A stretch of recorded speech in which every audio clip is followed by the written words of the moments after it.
Sawadee-kap. Hello and welcome to Daily Wisdom, Walking the Path with the Buddha. Today is our Pali Canon and English study group, and we're studying the words of the Buddha.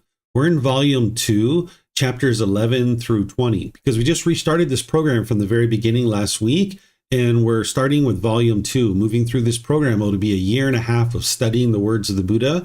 If you'd like to study those outside class, that would be great, because then when you come to class, you're going to be able to ask any clarifying questions. Here in this particular program, we do things a little bit different than in our other types of programs, where I invite students in Zoom to be able to read a chapter. Then I'll share some teachings on that. Then I'm going to open up to any and all questions that you have. If you're interested in reading or asking a question in Zoom, all you need to do is electronically raise your hand. You'll see that through Zoom, and I'll be able to see that. And then you can unmute your microphone, and then we'll all be able to hear you as you're reading. And then if anybody would like to ask questions, whether you're in Facebook, YouTube, or Zoom, you can put that into the comment section and I'll be able to see that. This first chapter is the Eightfold Path. So typically when we get to this point in our program, and you'll see this Eightfold Path show up maybe 3 or 4 times throughout the various volumes, what I do is I just kind of let you guys know that this is something that you would have studied in the foundational classes, that there's this core central teaching of the Buddha that you should potentially have maybe even memorized by this point. If you haven't memorized it at this point, it's okay. You can study it. But here in this particular class, in this program, I don't have a student read through it, and I don't teach every little bits and pieces of it, because typically students that are coming here have actually already studied this. And like I said, oftentimes they've already committed it to their memory and they've been practicing it for a period of time. But instead, what I do is I just open up to any and all questions that you guys have in order to get clarification on this. Because if there's any points of clarification or any parts of the Eightfold Path that you need clarification on, this is a great time to talk about that, and we can go in depth on it. So whether it's right view, right intention, right speech, right action, right livelihood, right effort, right mindfulness, or right concentration, if you have any questions on any part of this particular teaching, let me know and we can talk about it, and I can help you to clarify that. So if you have any questions, you can put that into Facebook, YouTube, or Zoom in the comment section, or in Zoom, you can electronically raise your hand, ask any and all questions that you like that way.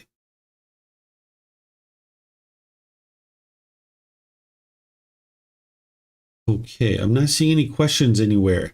All right, so at any point that you guys would like to ask questions about this, you're more than welcome to. As you guys know, you can reach out for help through asking questions in these live classes. You can send personal messages through any of the messaging apps or emails. You can post in our Facebook group, or you can schedule personal guidance. And what I recommend you to do is to really commit this to memory, that sometimes students like to even spend time with me to be able to kind of almost teach it to me, so that I'm listening to what it is that they're describing, and then I'm able to help them. And I even have a study guide that I created for this. I haven't put it on the website or anything like this, but when students tell me that they're studying for this, I will usually send it to them. So if you would like this, all you need to do is send me a message and say, hey, David, can you send me the Eightfold Path study guide? Because then you'll actually be able to study for this and commit it to your memory, because you wouldn't be able to get to enlightenment without committing this to memory. All the other teachings, you don't necessarily need to memorize, but of course you need to understand them.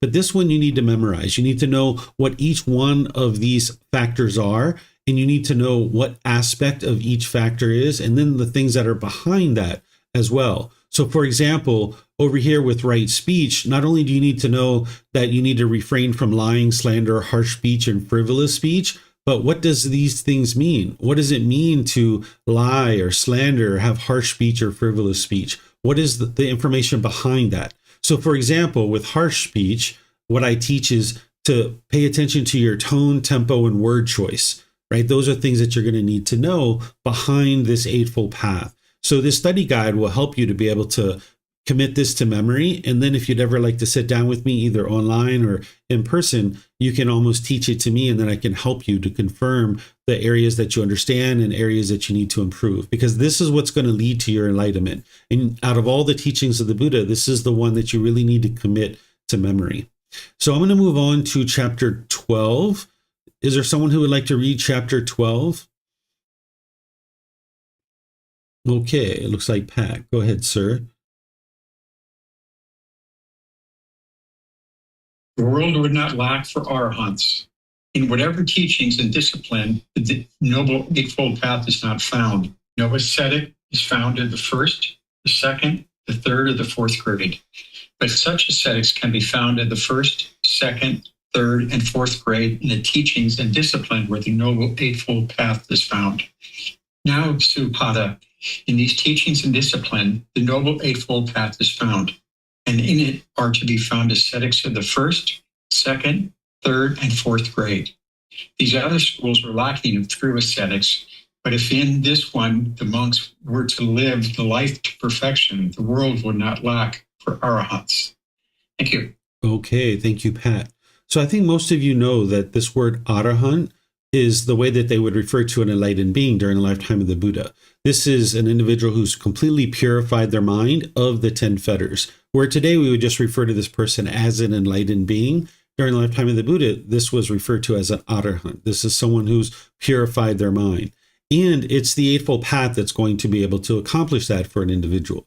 You know, you might think that during the lifetime of a Buddha, that he's the only game in town, right? And he's like the only one teaching, because if you lived during the lifetime of a Buddha, you'd probably be interested to study with that person. But not everybody knows who a Buddha is and who a Buddha isn't, because there isn't any kind of physical characteristics to tell everybody who a Buddha is. And a Buddha doesn't go around performing miracles to try to convince people of who they are. Because a Buddha has a particular strength and power that they can observe the quality of an individual's mind without that person even knowing. They can just very quickly spend time with that person, and they can observe these pollutions in an individual's mind just by spending time with them. And if everybody knew who a Buddha was, then people would potentially be on their best behavior when they were around that person, and it would kind of render this ability useless for the Buddha. So a Buddha doesn't go around trying to convince people that they are a Buddha. They don't perform a bunch of miracles. They don't otherwise do things that are going to try to convince people that they're an actual Buddha. So there were multiple people who were teaching during the lifetime of the Buddha. It wasn't just him. And out of these other communities, they weren't really practicing the teachings that are going to lead to enlightenment. The Buddha knew that it was his teachings that led to enlightenment, but there was these other teachers who were sharing teachings. So the Buddha here is sharing that if there's a collection of teachings that doesn't include the Eightfold Path, that an individual wouldn't be able to get to the first, second, third, or fourth grade. What he's talking about here is the first, second, third, and fourth stage of enlightenment. That without the Eightfold Path, an individual would be unable to get to any of those stages of enlightenment. But if there is a collection of teachings that does have the Eightfold Path, then they'd be able to actually get to the first, second, third, and fourth stages of enlightenment. They'd ultimately be able to get to enlightenment itself, which is an arahant. That's the fourth stage of enlightenment. So here he's referring to it as a grade, much like a school, right? There's these different grades. So the Eightfold Path is a pivotal teaching that without it, you wouldn't even be able to get to the first stage of enlightenment. So that's why it's so important that you commit it to your memory and you really know it inside and out, backwards and forwards. The Eightfold Path is also what's going to help you get into the jhanas as well. Someone can actually stumble into the jhanas without knowing the Eightfold Path. There's things that people can do where they kind of put together some teachings from various places. And I've talked with people before that have no understanding of the Eightfold Path whatsoever. They might not have even heard of the Buddha or studied teachings related to the Buddha, but they studied maybe some Christianity and maybe some other things, maybe some Muslim teachings or other things. And because these are the natural laws and different teachers have tapped into them and described them in different ways, they've described them to a certain degree that maybe if they're doing a certain amount of moral conduct and some contemplation and reflection, someone could kind of stumble into the jhanas. But with the first, second, third, and fourth stages of enlightenment, you won't stumble into that. There's going to need to be determination, dedication, and diligence where you're making concerted effort to be able to learn the Eightfold Path and practice it consistently for a long-term period of time. And by knowing the Eightfold Path early in your development, within the first several months, if that's what you're able to accomplish, then it's actually going to help you move into the jhanas and beyond a lot more seamlessly. So you really would like to take the first part of your journey to the enlightenment and really study the Eightfold Path and know it like the back of your hand. You can almost recite it from memory. That's how thoroughly you would like to be able to remember this and commit it to your memory. So the Eightfold Path is what's going to lead to these 4 stages of enlightenment. And without that, an individual would be unable to experience any of these stages of enlightenment. So let me know what questions you guys have here on this chapter. Remember, you can put that into Facebook, YouTube, or in Zoom, or you can raise your hand in Zoom and ask any questions that you like. Okay, I'm not seeing any questions. So now we'll go to chapter 13. Is there someone who would like to read this? All right, Andrew, go ahead, sir. And then Vibhav after that.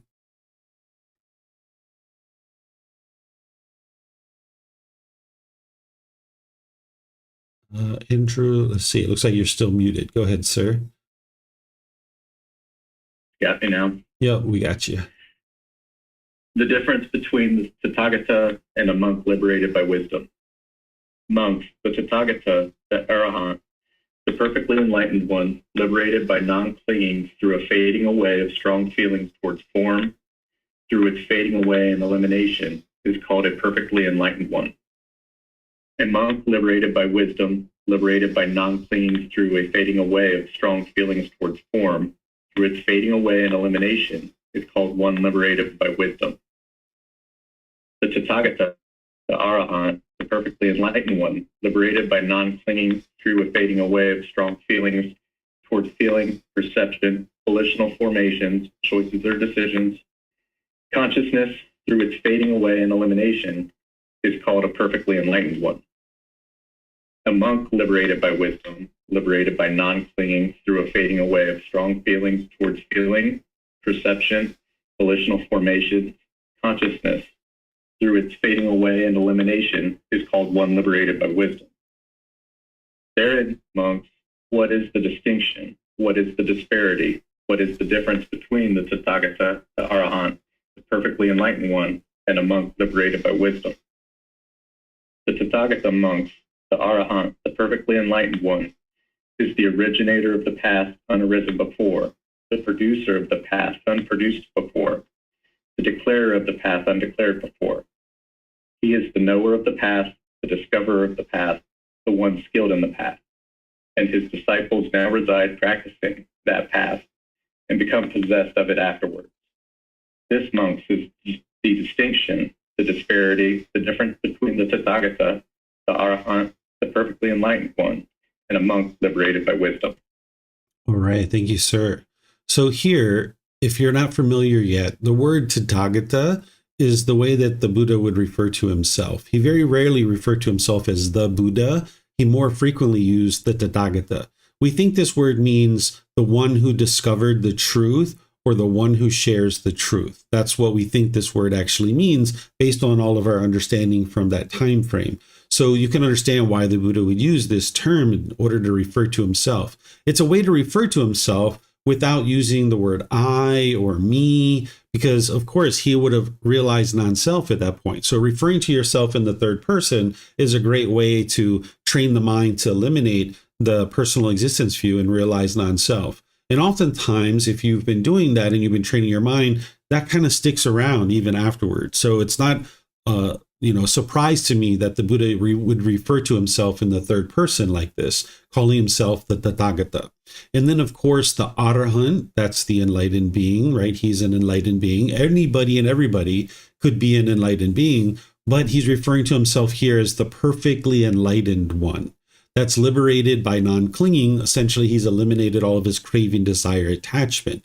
And then there's a monk or an individual who's liberated by wisdom. Still, they're experiencing the elimination of strong feelings, just like the Buddha, but they've done it in a slightly different way. And the Buddha comes down here and he explains what the difference is between a perfectly enlightened one, a Buddha, and an individual who's gotten to enlightenment based on the teachings of a Buddha.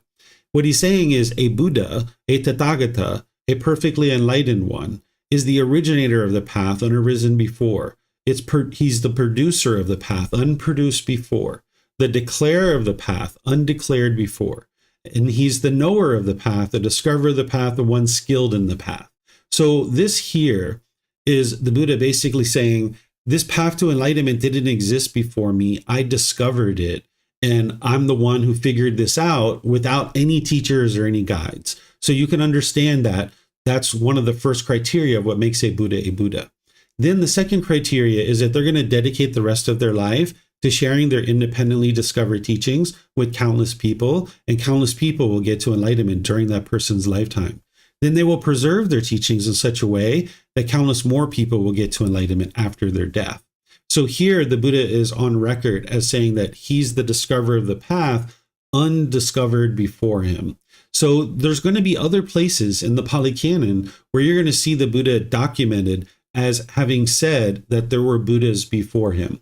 So this is the one conflict that I've seen in the Pali Canon, where there's this documentation that shows that the Buddha is saying, hey, nobody knew this path before me. But then there's other parts of the Pali Canon where it says that there were Buddhas before him.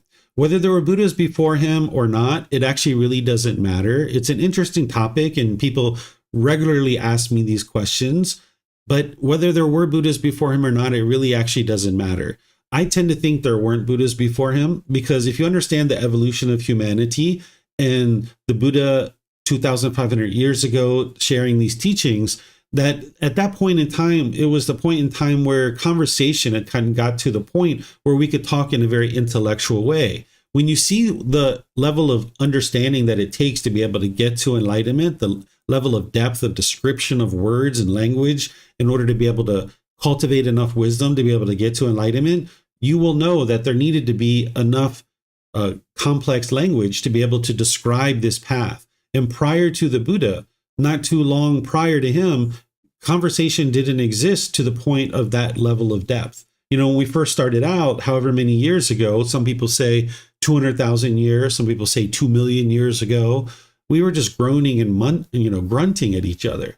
So it wasn't until, about 2,500 years ago, 5,000 years ago, maybe, 5 or 10,000 years ago, that we actually had enough intellectual understanding to talk in a detailed way like we do today. And of course, our conversations have actually evolved even from then.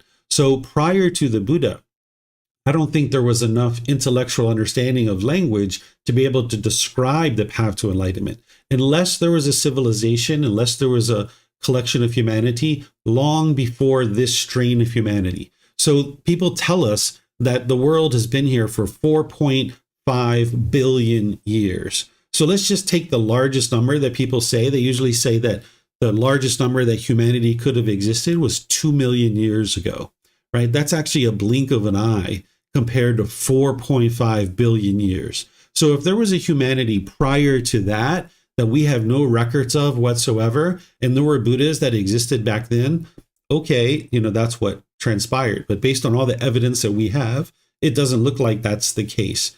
But whether there were Buddhas back then or not, it really doesn't matter, because the fact is that right now, you're in the human state, your mind is unenlightened, there's discontentedness there, and we have these Buddhist teachings, and we can tangibly study these and get to enlightenment.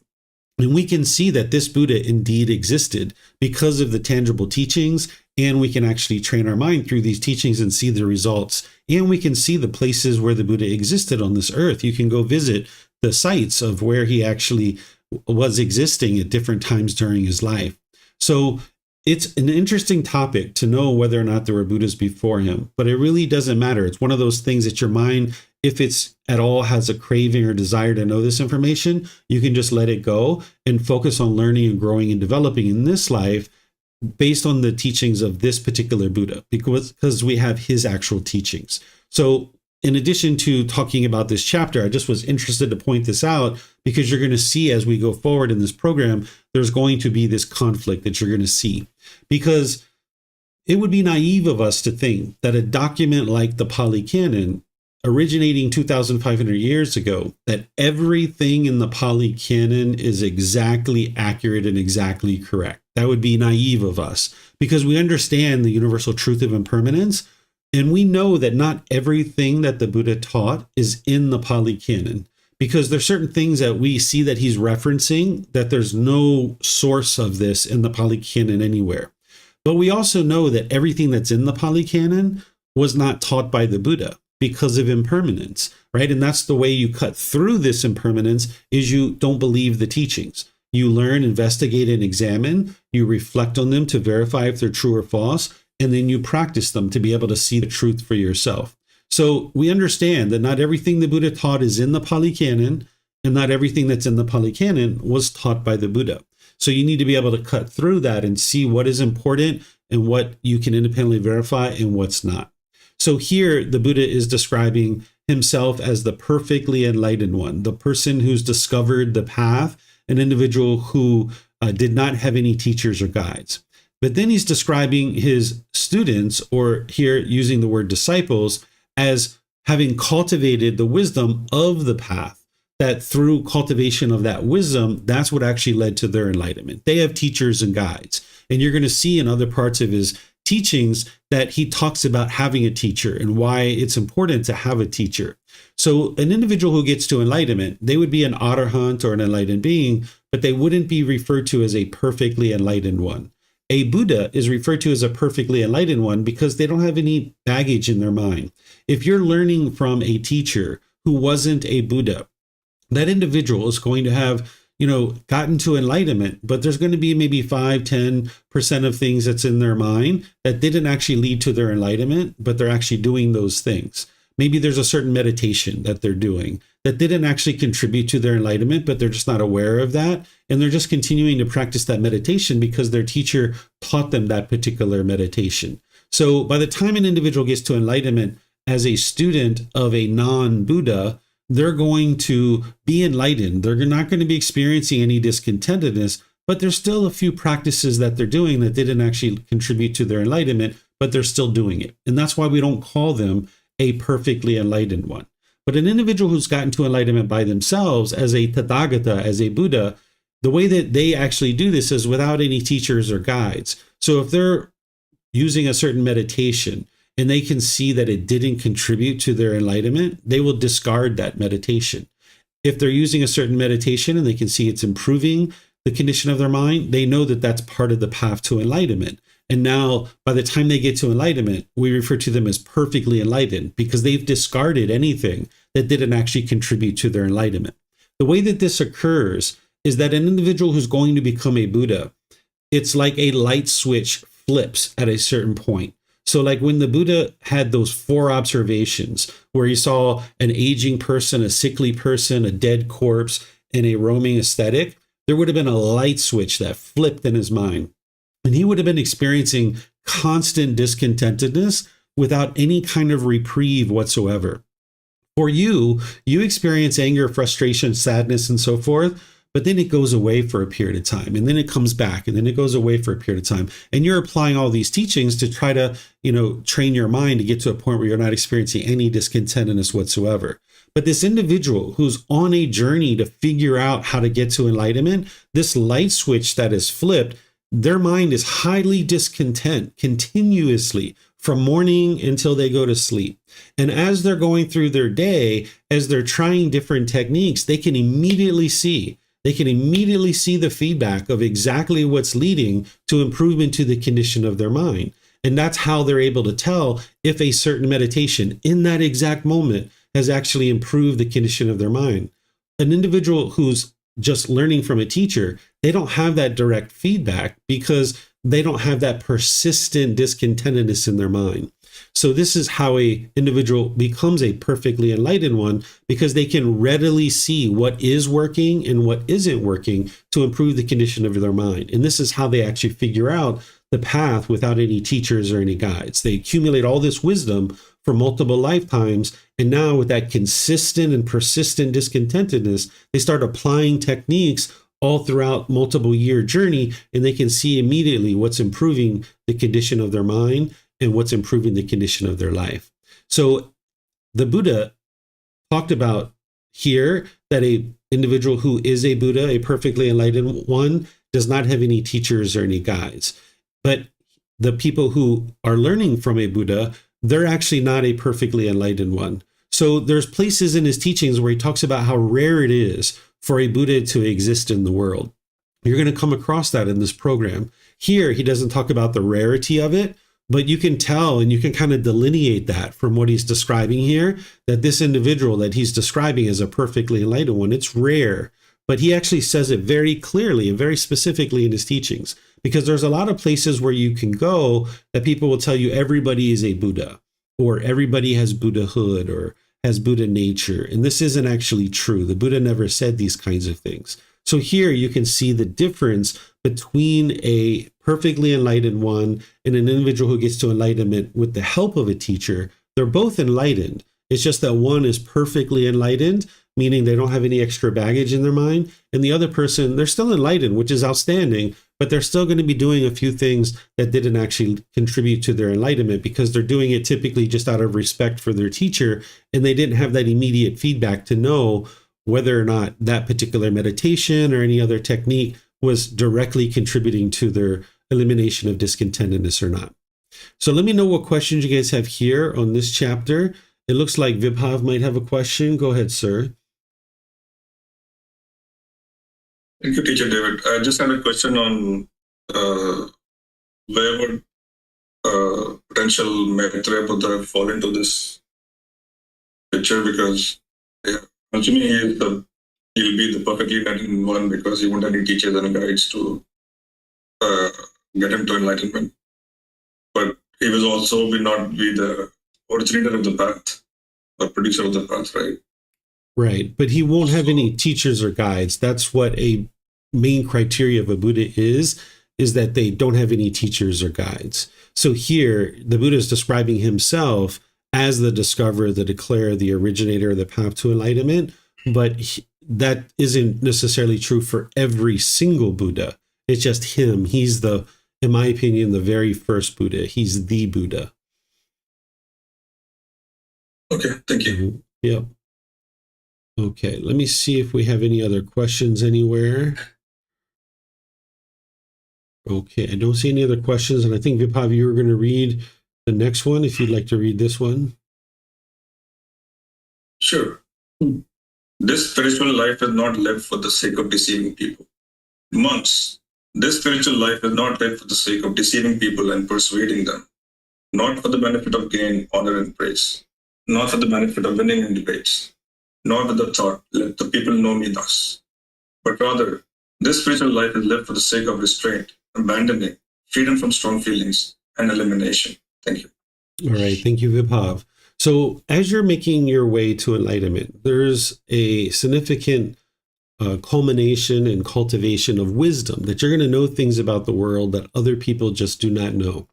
And in the unenlightened state, without knowing these teachings whatsoever, of course, there's certain things that the mind is holding on to, that the mind thinks I'm right and other people are wrong. This is the mind's ego that does that, right? I'm right and everyone else is wrong. And now you might think that the idea is to go around the world and argue and convince people, debate with people, to try to make sure that people know that what you are doing in the world is right and what they're doing is wrong. And that just leads to arguments, that leads to unwholesome karma, it leads to disharmony in your relationships. And what this is coming from is the individual's mind is looking for this gain, honor, and praise from other people, right? To kind of honor them for being so wise or smart. They're looking to win in debates, win in arguments. And the Buddha uses this phrase, let the people know me thus. That's like the chest is puffed out. There's this boastfulness and arrogance in the mind. That's what an individual would do in the unenlightened state. But if you understand this path to enlightenment is not about those things, that's what the Buddha is saying here, that his path, his spiritual path is not for this.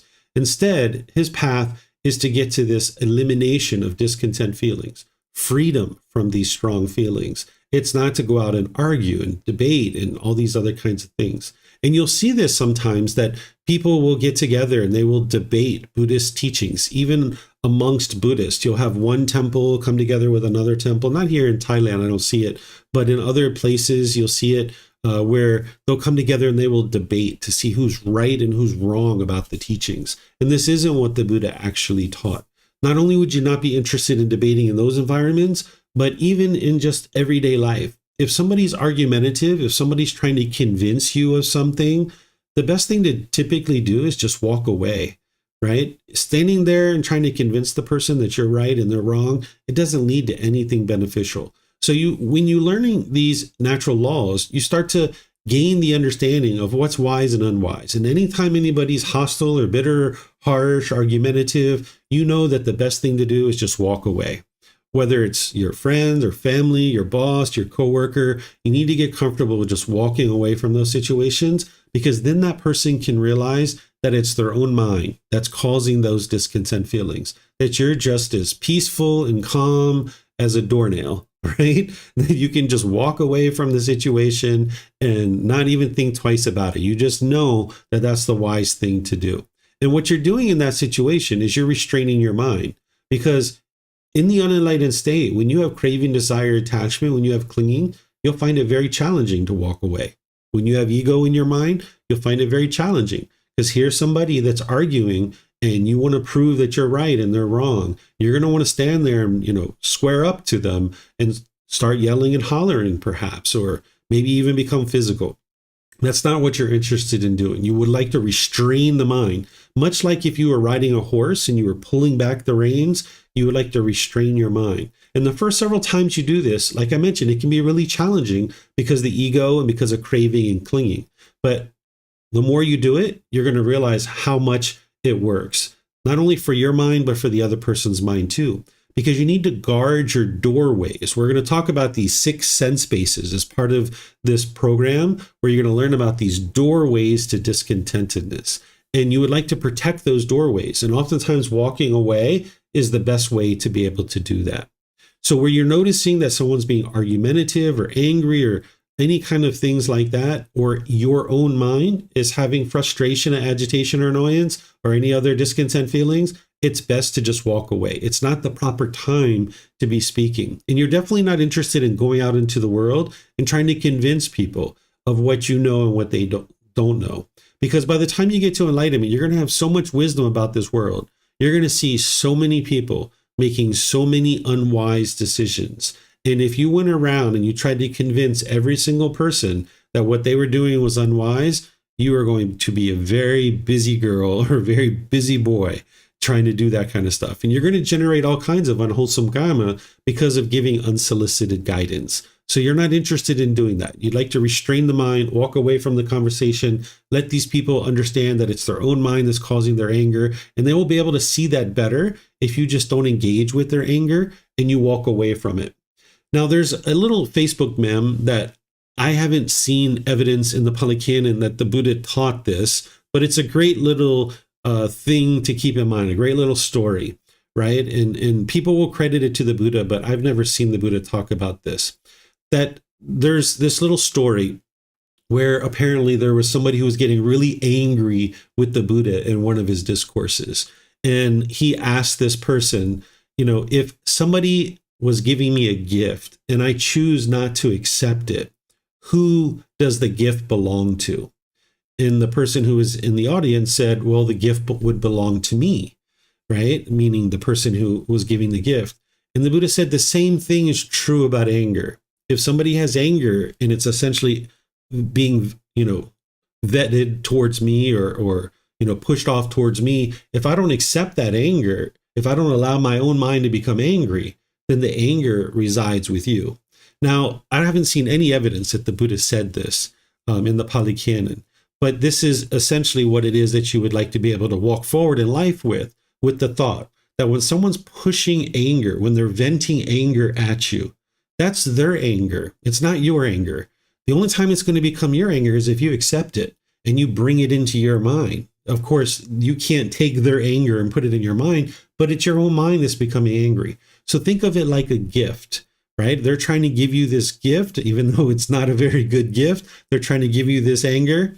You would like to just walk away from it. Because if you don't accept that gift, then the gift belongs to that person, right? So this is the way that you would like to treat anger, that you're just not interested in engaging with it at any reason whatsoever. You just walk away from it. And more, that person can realize that it's their own mind that's causing that. And now they might even get more angry when you choose to walk away, but that's actually helping you to be able to see that you're making a wise decision. Because if you walking away, they get angrier, That means that they have a really strong craving, and they're not going to eliminate that craving while you're standing there in the conversation. By you stepping away, it helps them to eliminate their craving. And then each time you do this, their anger will become less and less and less. But you're going to need to have restraint to be able to walk away and understand that you're not interested in engaging with anger. So let me know what questions you guys have here on this chapter.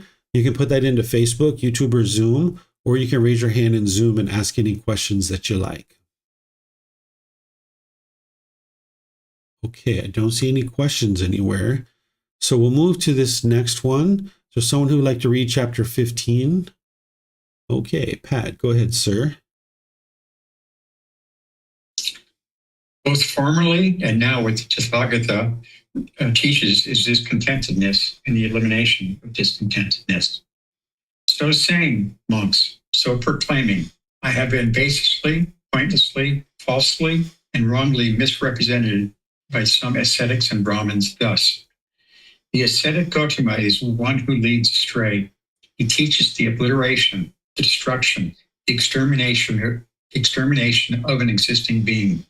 As I am not, as I do not proclaim, so I have been baselessly, pointlessly, falsely, and wrongly misrepresented by some ascetics and Brahmins thus. The ascetic Gotama is one who leads astray. He teaches the obliteration, the destruction, the extermination of an existing being. Monks, both formerly and now what I teach is discontentedness and the elimination of discontentedness. If others abuse, criticize, scold, and harass the Tathagata for that, the Tathagata on that account feels no annoyance, bitterness, or sadness of the mind. And if others honor, respect, appreciate, and venerate the Tathagata for that, the Tathagata on that account feels no happiness, excitement, or elation of the mind. If others honor, respect, appreciate, and venerate the Tathagata for that, the Tathagata on that account thinks thus. They perform such services as these for the sake of what had earlier come to be fully understood. Thank you. Okay, thank you, Pat. So here you can see that even during the lifetime of the Buddha, people were gossiping and slandering him, right? Even as an enlightened being, people are going to gossip and slander you.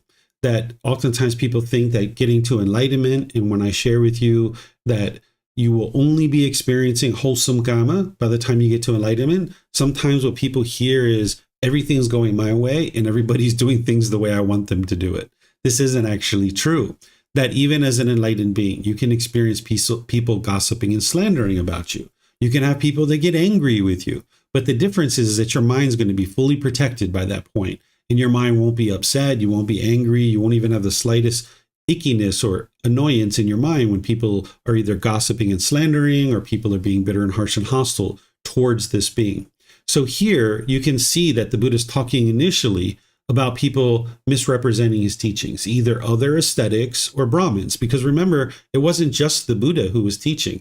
There were other teachers and they had ascetics, people who had given up worldly life and entered this life of homelessness, trying to figure out how to get to enlightenment. That's what an ascetic is. And some ascetics were with the Buddha, but some were with other teachers. And then Brahmin are Hindu priests who were teaching rites, rituals, ceremonies, worship, and prayer, and performing those. They were teaching some moral conduct, but mainly they were doing rites, rituals, ceremonies, worship, and prayer. So people were slandering the Buddha and saying that what he does is he destroys and obliterates, and his teachings lead to the extermination of an existing being, right? This is what they were saying, and I'm sure they were saying all kinds of other stuff.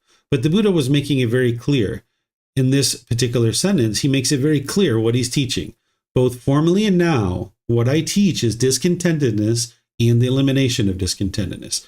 That's what he teaches. That's the whole path to enlightenment. So as soon as people talk about rites, rituals, ceremonies, worship, belief, or any other aspect of what the Buddha may or may not have taught, you can see it right here in the words of the Buddha. What he taught is discontentedness and the elimination of discontentedness. And you're going to see this all throughout his teachings, where he keeps pointing to this over and over and over and over and over again. So you will know exactly what he actually taught, which is to get to enlightenment, which is the elimination of discontentedness. And then he says, okay, there's some people who abuse, criticize, scold, and harass him for teaching discontentedness and the elimination of discontentedness. And when this occurs, his mind is unaffected.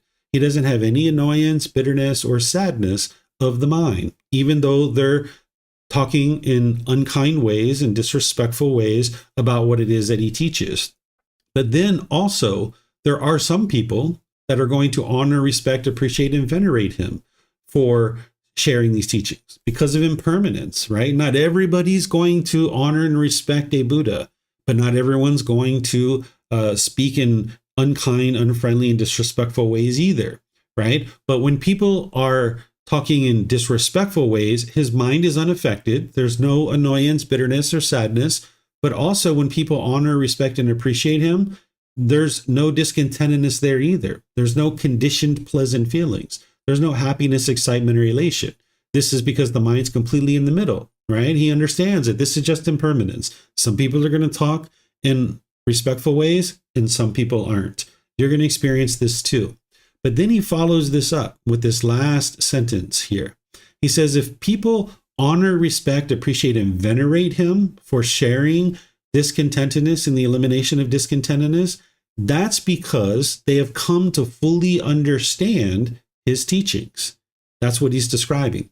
Because for someone who is angry, bitter, and hostile and harsh towards the Buddha or a Tathagata or someone who's sharing the elimination of discontentedness, that's because they don't understand the teachings. If they understood the teachings and they were practicing the teachings, they'd be able to see that it's leading to complete elimination of their discontentedness. It's going to be gradually declining as they're making their way closer and closer to enlightenment. But for someone who's angry, bitter, and hostile and harsh, they're not understanding the teachings. That's why they're so angry and bitter and hostile and harsh. But for those people who honor, respect, and appreciate the Buddha, that's because they've actually learned and practiced his teachings, and they see that they're actually working. They might not be enlightened yet, but they're on the way to enlightenment, and they can see the improvement to their mind and their life. So that's what he's sharing here. So don't ever think that just because you're enlightened, that everyone's going to talk to you in a certain way. But the difference is that no matter how people do talk to you, your mind will be completely peaceful and joyful. You'll get to a point where 99.9999% of the people talk with you in a very loving and kind and warm and gentle way because you'll be practicing these teachings for an extended period of time. But you're going to have an occasional situation where people speak to you in ways that are unwise, but your mind will be unaffected by that, just like what the Buddha says here. And the real key to this is what the Buddha is teaching you here. And he teaches this in other part of his teachings too, that when people are honorable, respectful, they're friendly and polite and kind, don't allow your mind to get happy. Don't allow your mind to get excited and elated about that. Because if you allow your mind to get those conditioned, pleasant feelings, that means when someone talks to you in an unkind, unfriendly, and disrespectful way, you're going to get the painful feelings. So if you can reside with equanimity, calmness, and composure, no matter whether someone's talking to you in a respectful way or a disrespectful way, now your mind is more and more liberated. So let me know what questions that you have on this chapter here. You can put that into Facebook, YouTube, or in Zoom.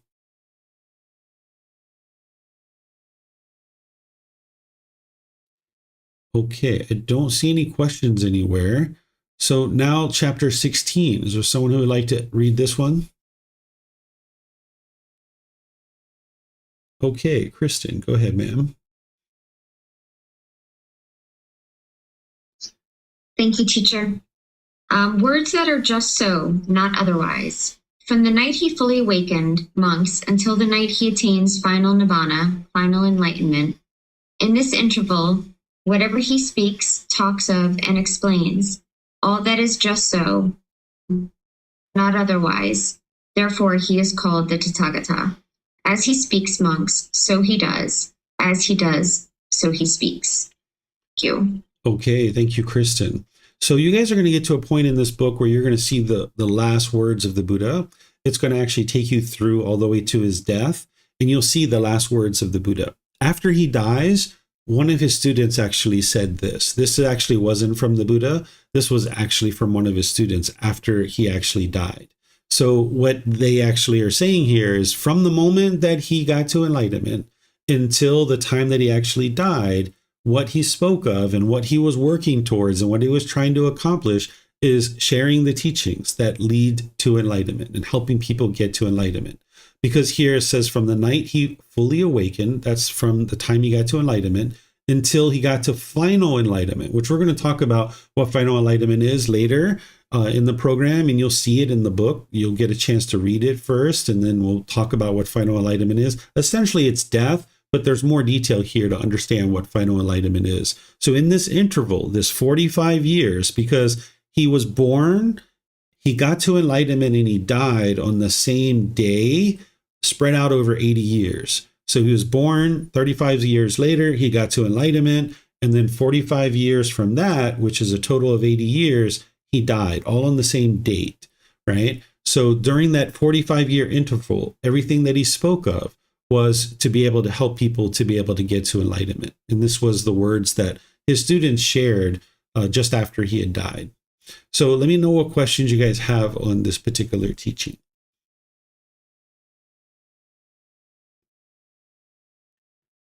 Okay, I don't see any questions anywhere. So now let's go to the next one, which is chapter 17. It looks like Vibhav would like to read that. Go ahead, sir. Thank you, Teacher David. The Tathagata speech. So too, Prince. 1.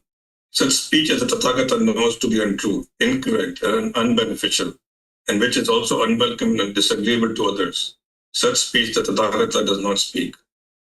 2. Such speech as the Tathagata knows to be true and correct, but unbeneficial, and which is also unwelcome and disagreeable to others. Such speech the Tathagata does not speak. 3. Such speech as the Tathagata knows to be true, correct, and beneficial, and which is unwelcome and disagreeable to others. The Tathagata knows the time to use such speech. 4. Such speech as the Tathagata knows to be untrue, incorrect, and unbeneficial, which is welcome and agreeable to others. Such speech the Tathagata does not speak. 5. Such speech as the Tathagata knows to be true and correct, but unbeneficial, and which is welcome and agreeable to others. Such speech the Tathagata does not speak. 6. Such speech as the Tathagata knows to be true, correct, and beneficial, and which is welcome and agreeable to others. The Tathagata knows the time to use such speech. Why is that? Because the Tathagata has compassion for all beings. Thank you. Okay, thank you, Vibhav. So you guys are potentially familiar with right speech as part of the Eightfold Path. That's eliminating lying, slander, harsh speech, and frivolous speech. And then you might have even studied the 5 factors of well-spoken speech, understanding to speak the proper time, true, gentle, beneficial, and with a mind of loving kindness, right? And what you're doing is you're working to bring your practice up to that.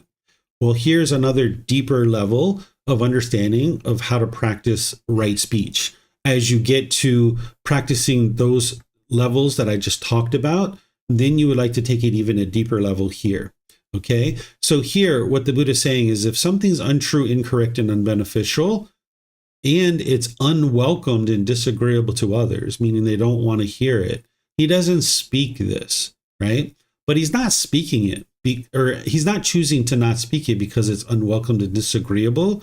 He's choosing not to speak it because it doesn't meet the basic understanding of the natural law of karma as it relates to speech. Because it's untrue, meaning that it's a lie. It's incorrect, meaning that it's not accurate. It hasn't preserved the truth. And it's unbeneficial. So it doesn't meet the basic minimal aspects of right speech to be able to share it.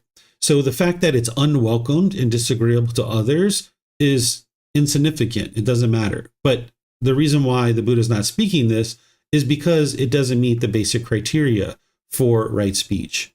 Then something that is true and correct, so it's not a lie, it's true, but it's unbeneficial. Still, it doesn't meet the minimum criteria of the 5 factors of well-spoken speech.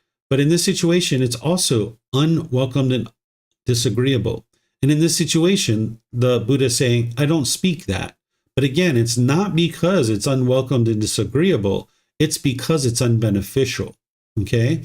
But now something that's true, correct, and beneficial. So it meets the basic criteria of the 5 factors of well-spoken speech and right speech as part of the Eightfold Path. But now it's unwelcomed and disagreeable to others. right? So now the Tathagata knows the time to use such speech. So he is going to say things in situations that is unwelcome and disagreeable to other people, but it's going to be true, it's going to be correct, and it's going to be beneficial. This is a deeper level of right speech that you're going to need to be able to practice at some point as you're practicing these teachings. You don't necessarily need to focus on this so closely right now if you haven't yet already been practicing right speech from the Eightfold Path and the 5 factors of well-spoken speech very closely. You're going to need to bring that in line pretty closely first. But then there's this next level of detail that you need to be able to have enough wisdom to know whether this thing that you have to say is either going to be unwelcomed or disagreeable to others. And this is one of the reasons why you really slow down the things that you're going to be talking about in your conversations. That's why you're doing the meditations, to slow the mind down. Because with craving, desire, attachment, the mind's going to want to go, go, go, go, go, go, go, go, go. And you might find yourself talking very rapidly. But when you slow the mind down and you think through each of your conversations, each of your phrases and statements that you're going to say, you can very deliberately speak in ways that you know that would be wise. So even if something's true, correct, and beneficial, it doesn't mean you should just say it, because it does meet the 5 factors of well-spoken speech and all the other criteria. But here, the Buddha is giving you another level, is making sure that you know the time to say something if it's unwelcomed or disagreeable. That there's certain times to say that, and there's certain unwise times to say that based on the proper time to use such speech. Okay? Then, if something's untrue, incorrect, and unbeneficial, and it's welcomed and agreeable to others, of course, the Buddha is not going to say that because it doesn't meet the basic criteria of right speech. If something's true and correct, meaning it's truthful, but it's unbeneficial, again, it's not meeting the basic criteria, even though it's welcomed and agreeable. He's saying, I don't use that speech because it doesn't match to the natural laws. He knows it's going to produce unwholesome karma because it's unbeneficial. But if something's true, correct, and beneficial, meaning it meets the basic criteria of right speech, and it's welcomed and agreeable to others, you also need to know the time to use that speech as well, right? Because let's just say you have an employee or you have a family member or a neighbor. If you have something that's correct and beneficial to say, and it's welcomed and agreeable to others, if you do that regularly, it could actually build up their conceit in their mind. And now you've got this person around you that has this high degree of conceit. So you need to be careful about when you actually talk and you share things that are welcomed and agreeable to others, that you don't just lay it on really thick with people because it's going to build up their conceit. But then also up here, where the Buddha is talking about something that's unwelcomed and disagreeable, you also need to know when to say that, because that can actually trigger someone's craving, desire, attachment in their mind. So you need to be able to pay really close attention to the proper time to speak, using this new criteria that you might not have learned yet, whether something is going to be unwelcomed and disagreeable or whether it's going to be welcomed and agreeable, and making sure you know the proper time to use that type of speech. So let me know what questions you guys have here on this chapter. Okay, it looks like we have a few questions. Go ahead, Vibhav. Thank you, Teacher David. I had a question on number 3.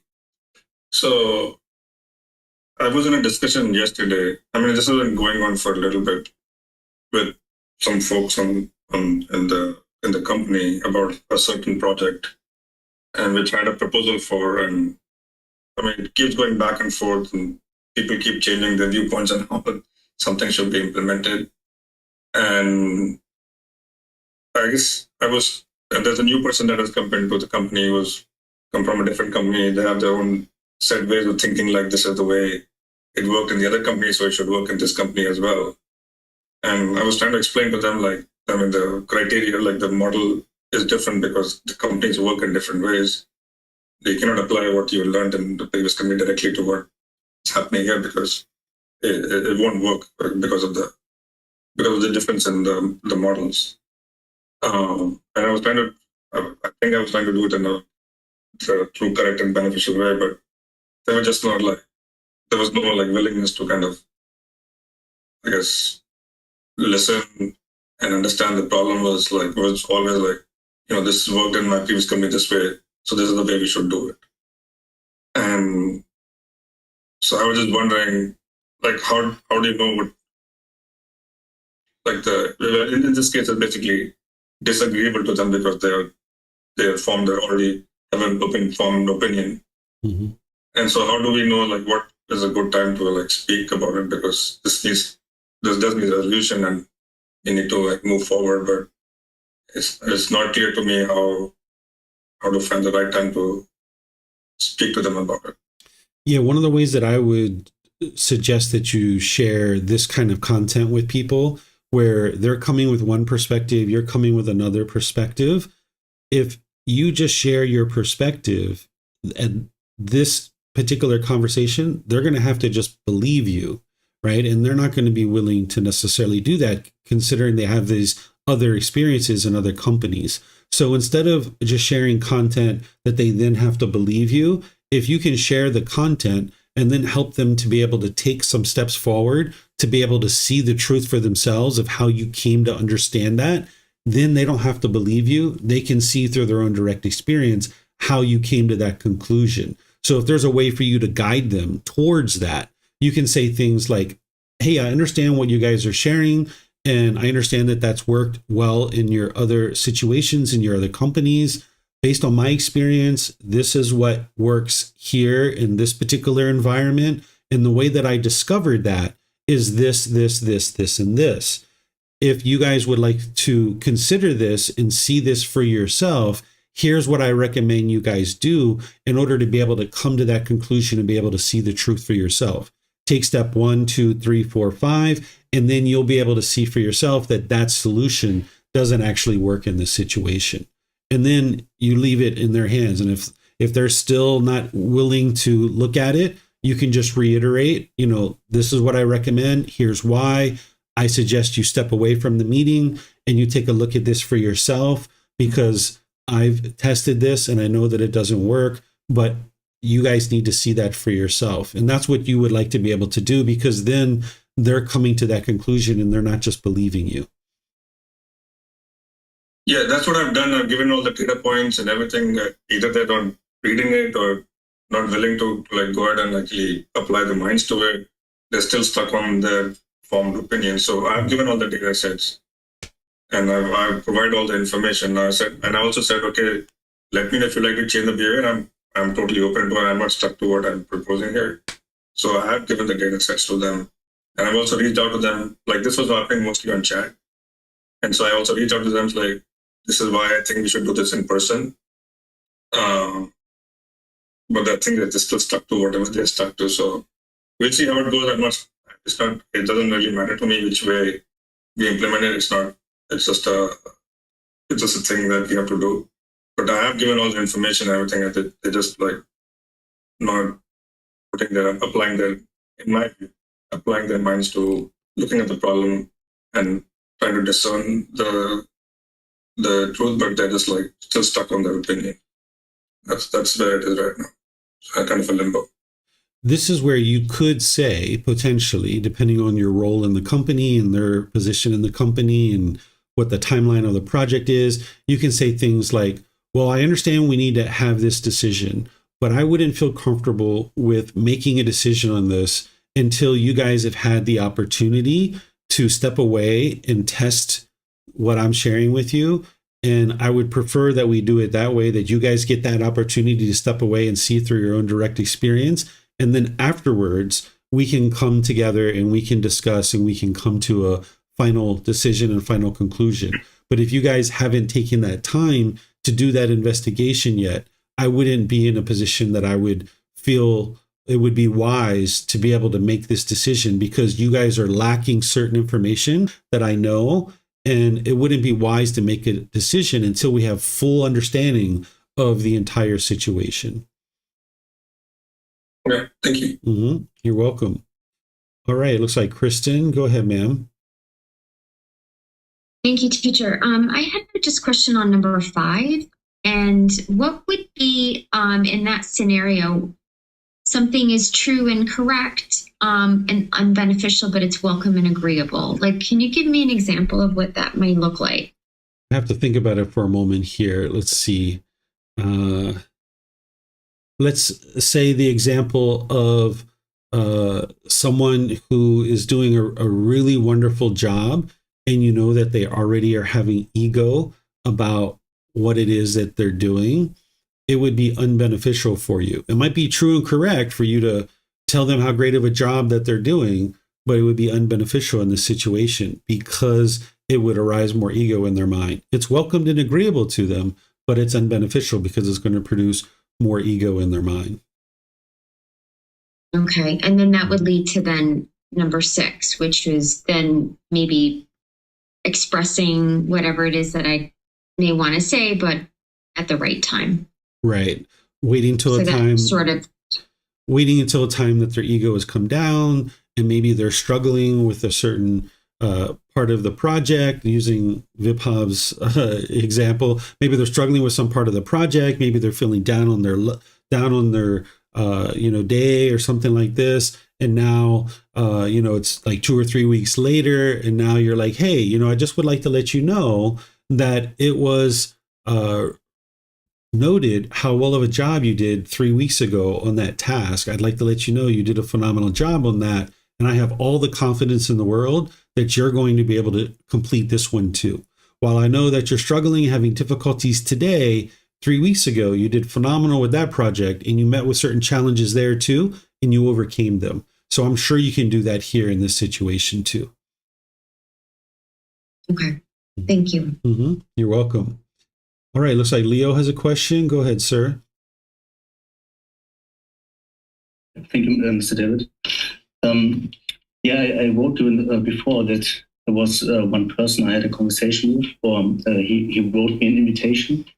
This person is likes to go hunting, and since I come from a family background or from a family who also likes to do that, he asked me if I want to come to his hunting invitation, and I thought about number 3 here. I reflected a little bit of number 3 here, because what I thought about maybe writing him is here, sir, many thanks for the invitation. That's very kind of you. I don't have a valid hunting license, and I'm not actively involved in hunting activities anymore. May you all have a merry hunt. All the best, Leo. So now I thought, if I would write this, first of all, it would be true. I think it would be correct and beneficial, but it might be, or it probably would be unwelcome, disagreeable to this person. So it would be unwise to write that.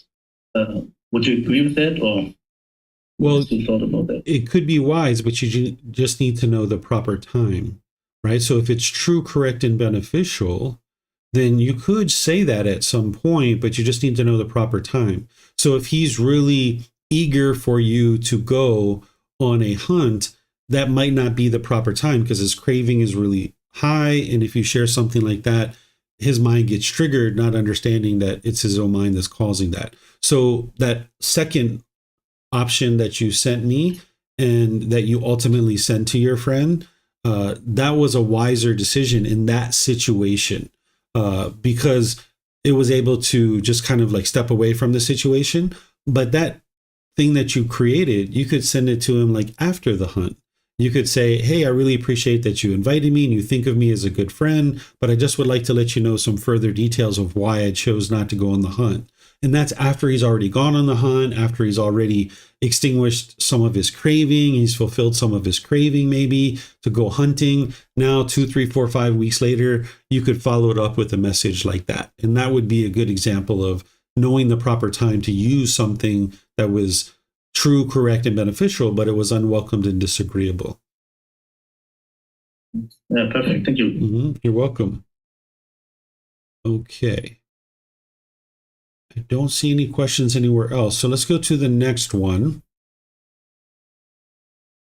Okay, lots of stuff here for you guys to read on your own. And we're at chapter 18. Is there someone who would like to read this?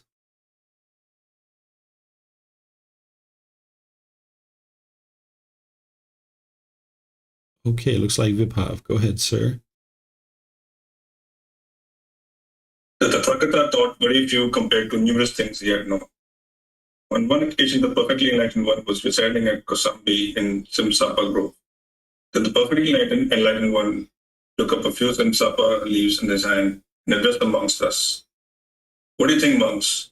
Which is more numerous, these few Simsapa leaves that I have taken up in my hand, or those in the Simsapa grove overhead? Venerable sir, the Simsapa leaves that the perfectly enlightened one has taken up in his hands are few, but those in the Simsapa grove overhead are numerous.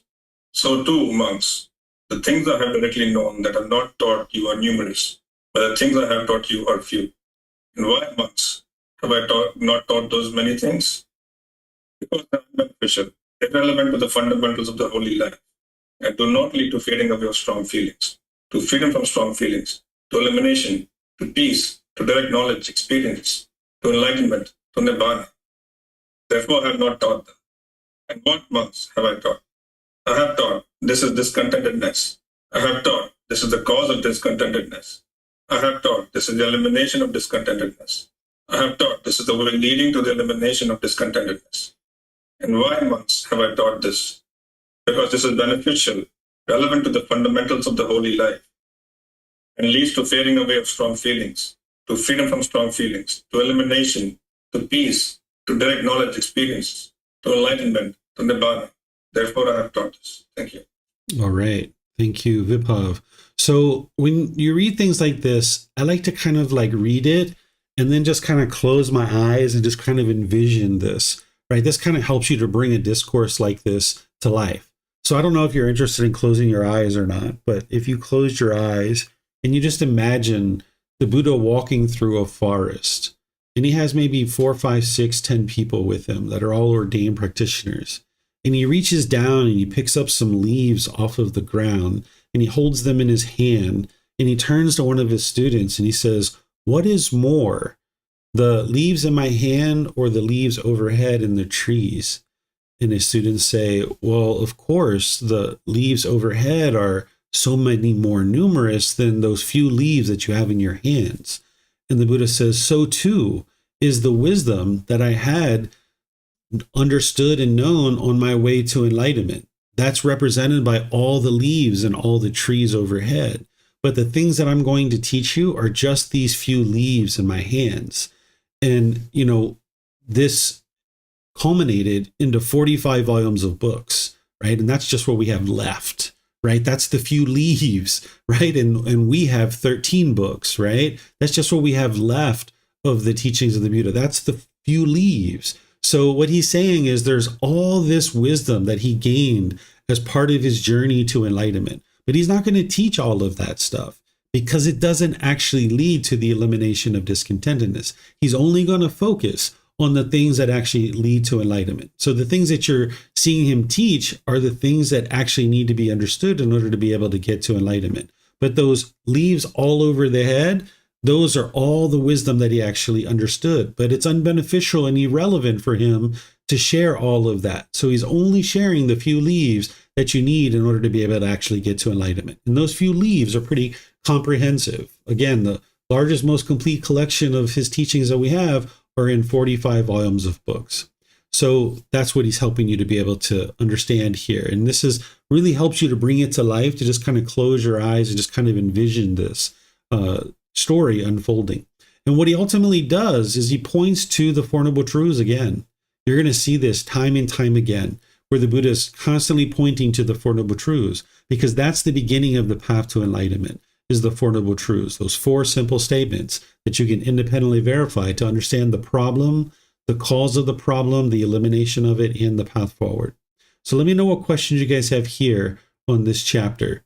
The Buddha describing about all the wisdom that he understood. This is a very humble way to be able to explain that, hey, I have all this wisdom, but I'm only going to teach you this bit right here because this is all that you really need to know.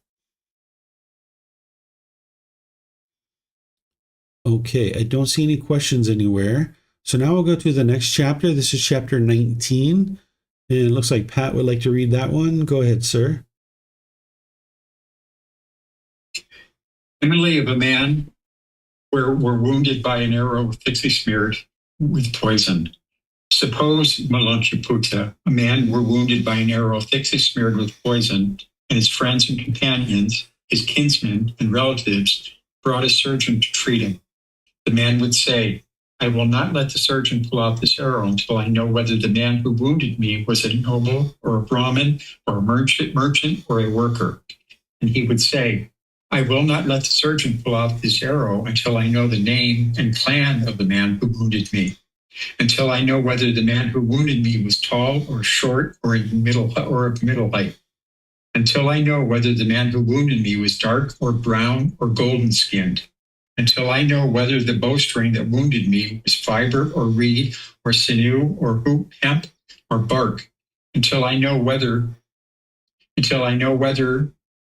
the shaft that wounded me was wild or cultivated, until I know what kind of feathers the shaft that wounded me was fitted, whether those of a vulture or a heron or a hawk or a peacock or a stork, until I know what kind of sinew the shaft that wounded me was bound, whether that of an ox or a buffalo or a deer or a monkey, until I know what kind of arrowhead it was that wounded me, whether spiked or razor-tipped or curved or barbed or calf-toothed or lancet-shaped.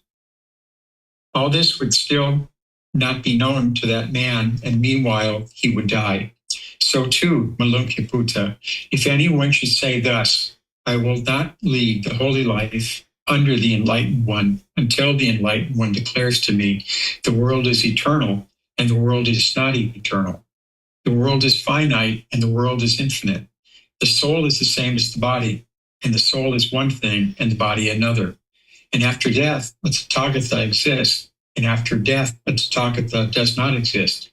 And after death, a Tathagata does both exist and does not exist. And after death, a Tathagata neither exists or does not exist. That would still remain undeclared by the Tathagata, and meanwhile, that person would die. Therefore, Malunkyaputta, remember what I have left undeclared is undeclared, and remember what I have declared as declared. And what have I left undeclared? The world is eternal, and the world is not eternal. The world is finite, and the world is infinite. The soul is the same as the body, and the soul is one thing, and the body another. And after death, the Tathagata exists, and after death, the Tathagata does not exist. And after death, a Tathagata both exists and does not exist. And after death, a Tathagata neither exists nor does not exist. I have left undeclared. And what have I declared? This is discontentedness. This is the cause of discontentedness. This is the elimination of discontentedness. This is the way leading to the elimination of discontentedness. I have declared. Why have I declared that? Because it is beneficial. It belongs to the fundamentals of the holy life. It leads to liberation, to freedom from strong feelings, to elimination, to peace, to direct knowledge, experience, to enlightenment, to nibbana. That is why I have declared it. Thank you. All right. Thank you, Pat. So here's another one that you can just essentially read this first paragraph, and you can just kind of close your eyes, even without reading the rest of the paragraph. If you're at home reading this and you're trying to put together all these teachings to be able to understand them intellectually, reflect on them, and practice, you might read like the first paragraph, and then you just kind of close your eyes before even reading the rest of the paragraph.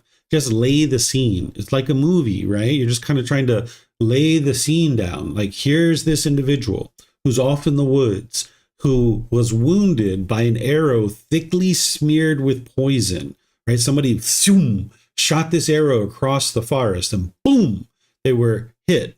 And now the friends and companions and his relatives bring a surgeon. The surgeon comes hastily running to this person through the forest. And the man would say, wait. I'm not going to let the surgeon pull out this arrow until I know all these things. I need to know all these things. And he gives this whole list of things that he needs to know, right? And the Buddha says, all this would not be known to that man, and meanwhile he would die, right? Because there's all this poison permeating through the body, and there's no way for someone to go out and find out all this information and then bring it back before the surgeon takes out the pollution or the poison, right? So now the Buddha relates this story to his teachings, because each unenlightened being, they have poison in their mind: craving, anger, and ignorance. There's this poison in the mind, and it's permeating in the mind. And if somebody says to the Buddha, I will not practice your teachings until you declare to me whether the world is eternal or the world is not eternal. The world's finite, the world's infinite. The soul is the same as the body, or the soul is one thing and the body is another. After death, the Tathagata exists. After death, the Tathagata does not exist. And after death, the Tathagata both exists and does not exist. And after death, the Tathagata neither exists nor does not exist. That would all still remain undeclared by the Tathagata, and meanwhile that person would die, right? Because they have those poisons in their mind, because the Buddha is not going to teach these things. These are his undeclared teachings. These are 10 individual things that he didn't talk about. He didn't declare whether this is true or false, that the world is eternal or non-eternal, meaning the whole entire universe, the whole everything. Of course, we know that the earth is impermanent. It's not eternal. But when he's talking about the world, he's talking about the whole universe, the whole galaxy, far, far, far, far out into the world, whether it's eternal or not eternal, whether it's finite or infinite. He just didn't declare that. Whether the soul is the same thing as the body, or the soul is one thing and the body is another. He never taught that there is a soul or there isn't a soul. This is undeclared teaching. So as soon as you hear someone talking about a soul related to the teachings of the Buddha, you know that they haven't studied his teachings very closely, because you can see right here that he never actually taught that. And then this last one that he's saying here, he's talking about himself as the Tathagata, of whether the Tathagata exists after death or does not exist after death. Now, the Tathagata, he of course was a perfectly enlightened one, but he was an arahant. He was an enlightened being. So what he's saying is, I'm not going to declare to you what actually happens after death for an enlightened being, because he's talking about himself, but it relates to all enlightened beings. So he never describes what comes next. Now, you will hear some people that will tell you that after you get to enlightenment, X, Y, Z is going to happen. And if you hear that, you know that they haven't penetrated into the teachings of the Buddha deeply enough, because the Buddha never taught that. He never declared what does or doesn't come next. This is the beauty about studying with the original words of the Buddha. You will know exactly what he taught and what he didn't teach. And when you see things on Facebook, or you see people talking about them in a video, or you're reading a book or something like this, you'll know exactly what the Buddha taught and he didn't teach. So he didn't teach any of these kinds of things. And if you hear anybody saying that these kinds of things and declaring these kinds of things, you know that they haven't penetrated into the teachings of the Buddha. So the Buddha left all of those things undeclared. You can see it very clearly in his teachings. But then, of course, he's going to follow that up with, and what did I declare? I declared the Four Noble Truths. He's going to keep pointing to this over and over and over again. And the reason why is because this is beneficial. It's a fundamental teaching of the path to enlightenment. He says it belongs to the fundamentals of the holy life.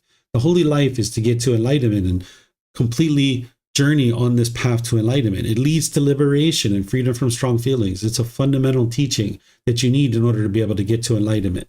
And that is why I have declared it. That's what he's saying here. So this is a great little simile. Again, if you need to read it halfway through, close your eyes, kind of envision it, set the scene up, so that then you can walk your way through the rest of the teaching. This is really helpful for you, because you're trying to, understand all of this. And the first time you approach it, it can sometimes be challenging for the mind to wrap its mind around these things. So take your time. You're not just kind of plowing through it like a novel to get to the end and find out what the end of the story is. Because I'll tell you what the end of the story is. The end of the story is you get to enlightenment, right? That's the end of the story. The end of the story is you get to enlightenment, the Buddha got to enlightenment, other people get to enlightenment. That's the end of the story. So now take your time in your journey to be able to gradually walk your way through it so that you have comprehension, because that's what's going to lead to your enlightenment, is to comprehend what it is that you're reading. So if you need to use this little tool, you can use it that way. So let me know what questions you guys had here on chapter 19 of volume 2. Okay, I don't see any questions anywhere. All right, so now we have the last chapter for today. Is someone interested in reading this?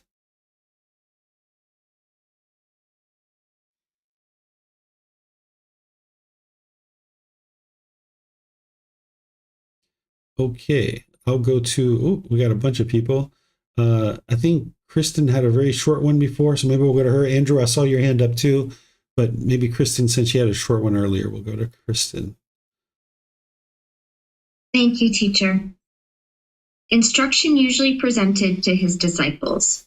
How does Master Gotama guide his disciples? And how is Master Gotama's instruction usually presented to his disciples? This is how I guide my disciples. Ajavasana, and this is how my instruction is usually presented to my disciples. Monks, material form is impermanent. Feeling is impermanent. Perception is impermanent. By volitional formations, choices and decisions are impermanent. Consciousness is impermanent. Monks, material form is not self. Feeling is not self. Perception is not self. Volitional formations are not self. Consciousness is not self. All formations are impermanent. All things are not self. That is the way I guide my disciples, and that is how my instruction is usually presented to my disciples. All right, thank you, Kristen. Thank you. So the Buddha has a certain method and methodology of how he instructs his students, and he starts each student with the Four Noble Truths. He helps them to be able to understand the Four Noble Truths as the very first teaching. The very next thing that he teaches is moral conduct. And you're going to see that in his discourses. You're going to come to that conclusion. You're going to be able to see how he guides students through these things, and you'll be able to see it in his own words. But as part of that, he needs to teach these five aggregates, that these five aggregates of form, feeling, perceptions, volitional formations, and consciousness are not permanent, because the mind craves permanence. So he needs to teach those three universal truths to be able to help people understand impermanence, discontentedness, and non-self as part of leading up to the Four Noble Truths. So that's what he's basically sharing here, is that this is how he guides his students, helping them to understand impermanence and helping them to understand the universal truth of non-self as part of ultimately what his first teaching is, which is the Four Noble Truths. So let me know what questions you guys have here on this teaching.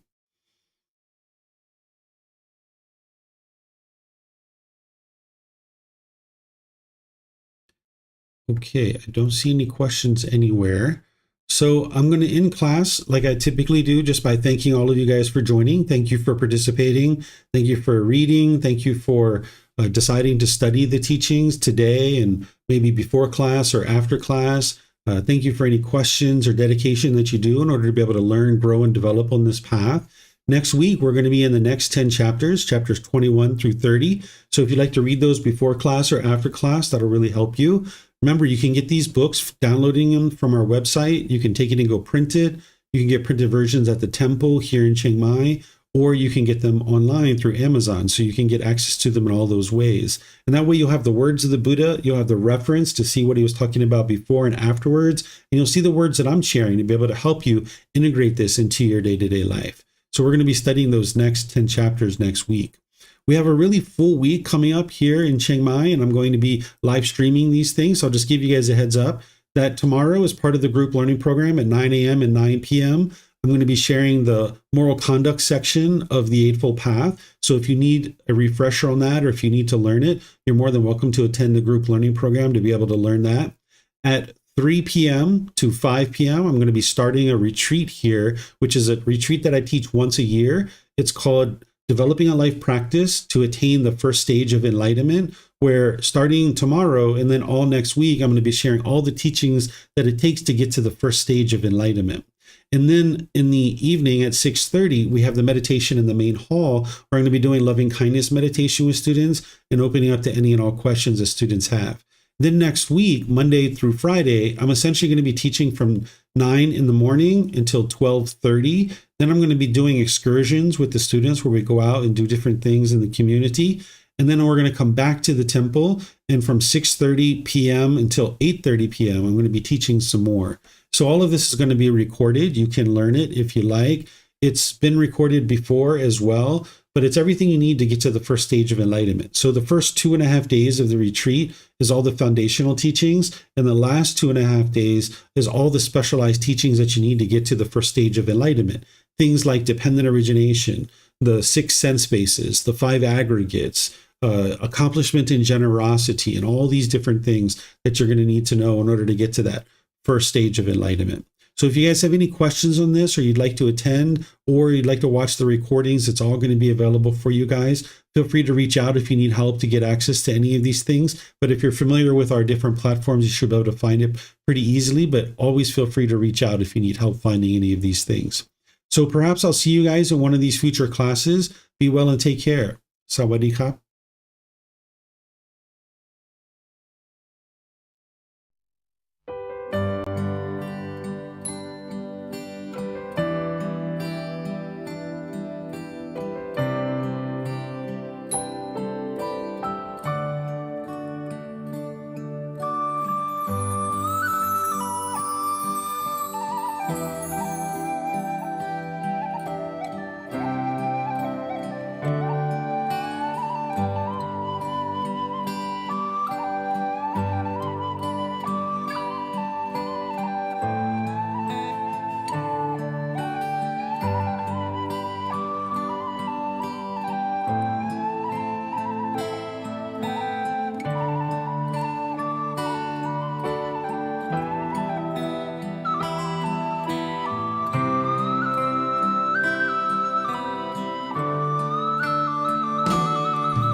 Thank you again for watching. Enjoy your meditation. Look forward to seeing you online and answering any questions that you might have. Thank you so much.